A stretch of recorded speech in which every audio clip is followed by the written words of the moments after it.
Peraduan Cinta Malika oleh Fujika, episode 9. Dukung channel ini dengan cara like, subscribe, komen, dan share. Terima kasih. Karena penasaran dengan kedekatan Malika dan Aska, Ibu Anggita menghampiri suaminya.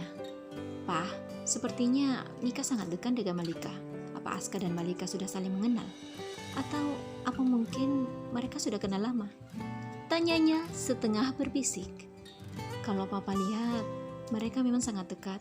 Bahkan Mika terlihat sangat senang bersama Malika," sahut Pak Nugroho sembari menyaksikan interaksi Malika, Mika, dan Aska di taman yang hanya dibatasi oleh dinding kaca transparan. Saking fokusnya mereka menatap keluar taman, Pak Nugroho dan Ibu Anggita tidak menyadari kedatangan Pak Juna bersama Ibu Marwah. "Permisi Pak, Bu," ucap Pak Juna, sedang Ibu Marwah hanya tersenyum membalas tatapan Pak Nugroho dan Ibu Anggita. "Iya Pak Juna," sahut Pak Nugroho. "Begini Pak, karena Malika sudah menjadi menantu Bapak dan Ibu, itu artinya kerjasama kita akan terus berlanjut kan?" Pak Nugroho mengernyit menatap Pak Juna. "Kenapa Pak Juna bertanya demikian? Bukankah itu sudah jelas? Ya, meskipun yang masuk ke dalam keluarga Nugroho keponakan dari Pak Juna, tapi bukankah Malika sudah seperti putri kandung kalian juga?" "Iya, itu memang benar. Malika sudah kami anggap seperti putri kandung kami sendiri," timpal Ibu Marwah tersenyum masam. "Kalau sudah seperti itu, lalu apa lagi yang Pak Juna khawatirkan?" tanya Pak Nugroho. Pak Nugroho benar. Itu Pak, apa ada yang mau Pak Juna sampaikan?" tanya Pak Nugroho yang heran dengan reaksi Pak Juna beserta istri. "Begini Pak, saya bermaksud mengajukan kerjasama lainnya. Saya yakin Pak Nugroho pasti menyukai proyek kali ini. Apalagi..." "Maaf Pak Juna, saya kira sangat tidak ideal kalau kita membicarakan pekerjaan saat ini. Walau tidak ada acara resepsi, tapi kita masih di pernikahan anak-anak kita," potong Pak Nugroho sedikit kesal. Tanpa basa-basi, buru-buru Ibu Marwah meninggalkan suaminya dan tentu saja dengan perasaan dongkol. Ibu Anggita yang menyaksikan perilaku Ibu Marwah menilainya sangat tidak sopan, sehingga ia pun merasa begitu kesal. Apa-apaan istri Pak Juna itu? Bertindak seenaknya saja. Apa dia tidak melihat kami masih di sini? Batinnya sambil terus menatap kepergian Ibu Marwah, kemudian beralih ke Pak Juna. "Kalau begitu saya permisi dulu. Silakan dinikmati makanannya," pamit Pak Juna menyusul istrinya. "Mama tidak menyangka Pak, kalau sikap istri Pak Juna seperti itu. Apa mereka menutupi sesuatu?" "Entahlah Ma, tapi kita tidak boleh berprasangka buruk," sahut Pak Nugroho. Ponsel di saku celana Angga berdering. Segera ia merogoh benda pipih itu dan menyambungkan panggilannya. Sambil menempelkan ponselnya ke telinga, ia berjalan menuju teras depan. Setelah beberapa menit, ia kembali masuk untuk menemui kedua orang tuanya. "Pah, Mah, Angga harus pergi," ucapnya bermaksud pamit. "Kamu ngomong apa Angga? Ini hari pernikahanmu. Kalaupun kamu harus pergi, kamu juga harus mengajak istrimu dan tinggal bersama, bukan malah meninggalkannya." Pak Nugroho sungguh tak habis pikir dengan sikap putranya yang satu itu. "Tolong Angga, jangan buat Papa malu. Ini hari pernikahanmu. Apa pantas kamu pergi begitu saja? Apa kata keluarga yang hadir di sini, terutama dari pihak istrimu?" Pak Nugroho menghela nafas seraya menatap Malika yang berjalan memasuki rumah dengan menggandeng Mika. "Panggil istrimu dan mintalah pada ibunya dengan baik-baik," titahnya. "Tapi Pak, Angga benar-benar ada urusan penting. Angga harus pergi sekarang juga." Angga berbalik dan tanpa mengindahkan perkataan papanya, ia berlalu melewati Malika yang menatapnya. Malika mengerutkan keningnya melihat Angga berjalan dengan terburu-buru, kemudian mengalihkan pandangannya ke Pak Nugroho lalu ke ibunya. Sangat jelas terlukis kesedihan dan kekecewaan di raut wajah Ibu Jamilah namun kontras dengan Ibu Marwah yang menyeringai puas atas perlakuan yang diterima Malika dari Angga. Sedang yang lainnya menatap heran kepada Angga yang mengabaikan Malika yang baru saja sah menjadi istrinya. Bisik-bisik pun tak terelakkan, meski tak mengundang secara formal, tetangga yang akrab dengan Ibu Jamila dan Pak Juna datang sebab mengetahui acara tersebut. "Angga mau kemana, Pak?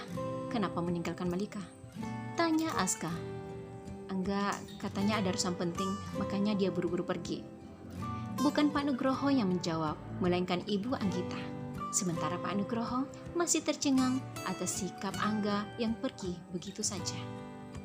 "Lalu bagaimana dengan Malika?" lanjut Aska. "Biar Papa yang bicara pada Malika dan ibunya," sahut Pak Nugroho setelah merasa lebih tenang.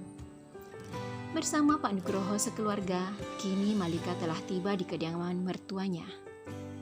Dengan menyeret koper pakaiannya, ia disambut ramah oleh ART yang bekerja di sana dan langsung mengambil alih koper milik Malika untuk dibawa ke kamar. "Malika, selamat datang di keluarga Papa dan Mama. Jangan pernah memperlakukan dirimu sebagai orang lain di rumah ini. Kalau kamu butuh sesuatu, jangan sungkan. Bilang saja langsung," tutur Pak Nugroho setiba di ruang keluarga. "Iya, Kak. Kalau Papa dan Mama tidak ada, Kakak juga boleh minta ke Arumi," tambah Arumi ramah. "Baik, Om.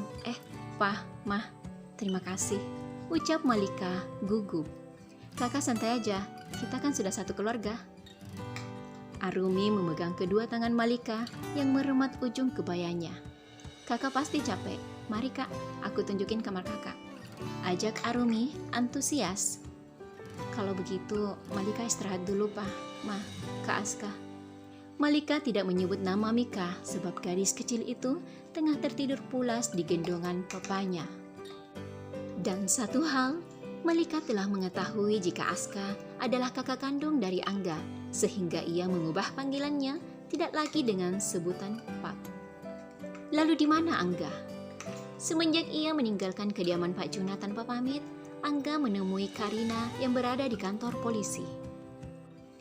Karina terlibat adu mulut dengan seorang wanita dan bahkan saling serang ketika berada di sebuah salon.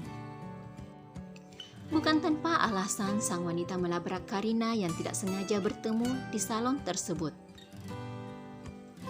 Sang wanita yakin jika Karina ada main dengan suaminya yang saat ini bekerja sama dengan perusahaan tempat Karina bekerja sebagai sekretaris. Hal ini dibuktikan dengan adanya foto kebersamaan suaminya dengan Karina yang sedang makan di sebuah restoran, bukan hanya sekali, namun beberapa kali. Ditambah lagi adanya beberapa pesan chat bernada intim dengan nama Karina di ponsel suaminya, sehingga membuat sang wanita semakin meradang.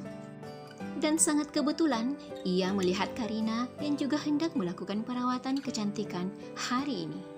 Tanpa menyia-nyiakan kesempatan, ia spontan mencecar Karina yang saat itu tidak siap sama sekali dan berakhir di kantor polisi. "Kamu percaya sama aku kan, sayang?" tanya Karina begitu berada dalam perjalanan setelah meninggalkan kantor polisi. Angga belum menjawab. Kepalanya masih dipenuhi dengan foto-foto yang sempat diperlihatkan oleh sang wanita tadi kepadanya. "Sayang?" Angga menoleh sekilas, kemudian kembali menatap jalan yang ada di hadapannya. Aku percaya kalau kamu tidak mungkin mengkhianatiku." Sontak, Karina bergelayut manja di lengan kiri Angga sambil tersenyum mendengar jawaban dari Angga. "Baiklah, aku akan mengantar kamu ke rumahmu. Kenapa kita tidak ke apartemen kamu saja, sayang?" "Tidak, mulai sekarang kamu jangan datang ke apartemenku." Karina terkesiap mendengar ucapan Angga kali ini. Ia segera melepaskan rangkulan tangannya dan menatap Angga. "Aku yang akan datang menemuimu," imbuh Angga. Terus dukung channel ini dengan cara like, subscribe, komen, dan share. Terima kasih.